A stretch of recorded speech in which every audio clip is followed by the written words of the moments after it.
ಉತ್ತರ ಕರ್ನಾಟಕ ಪ್ರತ್ಯೇಕಕ್ಕೆ ಹೋಗಿ ಯಾಕಂತ ಸರ್ ಉಮೇಶ್ ಕತ್ತಿ ಅವ್ರ ಬಗ್ಗೆ ಮತ್ತೆ ತಾವೇ ಮಾಡ್ತಾ ಇದ್ದಾರೆ.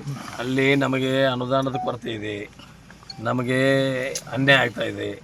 ನೀರಾವರಿ ಆಗಲಿ, ಶಿಕ್ಷಣ, ಆರೋಗ್ಯ ಎಲ್ಲ ಥರದಿಂದ ನಮಗೆ ಒಂದು ಮತ್ತು ಆ ಭಾಗದವರಿಗೆ ಒಂದು ಆಗ್ತಾ ಇರೋದ್ರಿಂದ ನಮ್ಮದು ನಾವು ಮಾಡಿಕೊಟ್ರೆ ನಾವು ಪ್ರಗತಿಯನ್ನು ಮಾಡ್ಕೋತೀವಿ. ನಮಗೆ ಫಂಡ್ಸ್ ಹೆಚ್ಚು ಬರ್ತಾವೆ ಅಂತೇಳಿ ನಮ್ಮ ಒಂದು ಕೂಗು. ಅದಕ್ಕೆ ಎಲ್ಲರೂ ಸಹಕಾರ ಕೊಡಬೇಕು ಅನ್ನೋಂಥದ್ದು ವಿನಂತಿ ನಾನು. ಸರ್ ಸರ್ಕಾರ ತಮ್ಮದೇ ಇದೆ, ಯಾಕೆ ಅನುದಾನ ಕಡಿಮೆ ಆಗ್ತಾ ಇದೆ ಅಂತ? ಯಾವೇ ಸರ್ಕಾರ ಇರಲಿಲ್ಲ, ನಮ್ಮ ಸರ್ಕಾರ ಇರಲಿ, ವಿರೋಧ ಪಕ್ಷದ ಸರ್ಕಾರ ಇರಲಿ, ಉತ್ತರ ಕರ್ನಾಟಕ ಮೊದಲೇ ನಡ್ಕೊಂಡು ಈಗ ಸ್ವತಂತ್ರ ಸಿಕ್ಕಾಗಿಂದೂ ಅನ್ಯಾಯ ಆಗಿದೆ. ರಾಜು ಕಾಗೆ ಅವರು ಉಪಾಧ್ಯಕ್ಷರಾದರು DCC ಬ್ಯಾಂಕ್ ಲಕ್ ಮೇಲೆ ಲಕ್ ಸರ್, ಅವಿರೋಧವಾಗಿ ಆಯ್ಕೆ ಆಗ್ತಾರೆ, ಅವಿರೋಧವಾಗಿ ಉಪಾಧ್ಯಕ್ಷ ಸ್ಥಾನ ಯಾಕೆ? ಎಲ್ಲರೂ ಅನೌನ್ಸ್ಮೆಂಟ್ಲಿ ಎಲ್ಲರೂ ಒಕ್ಕಟ್ಟಾಗಿ ಮಾಡಿದ್ದಾರೆ. ಯಾವುದೂ ಅಧ್ಯಕ್ಷದು ಚುನಾವಣೆ ಆಗಿಲ್ಲ, ಉಪಾಧ್ಯಕ್ಷ ಆಗಿಲ್ಲ. ಅಲ್ಲಿ ಏನು ಪಂಗಡಗಳು ಇದ್ದು ಆ ಪಂಗಡಗಳು ಎರಡೂ ಕೂಡಿಸಿ ನಾನಾ ಮುಂದಾಳತ್ವ ತಗೊಂಡ ಎಲ್ಲ ಸರಿ ಮಾಡಿ ಮಾಡಿಸಿದೀವಿ. ಮಂತ್ರಿ ಸ್ಥಾನ ಸಿಗಬಹುದಾ?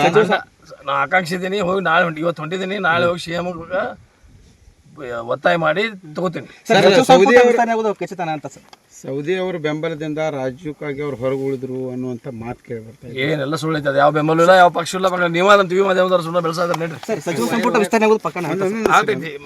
ಅಸೆಂಬ್ಲಿ ಆದ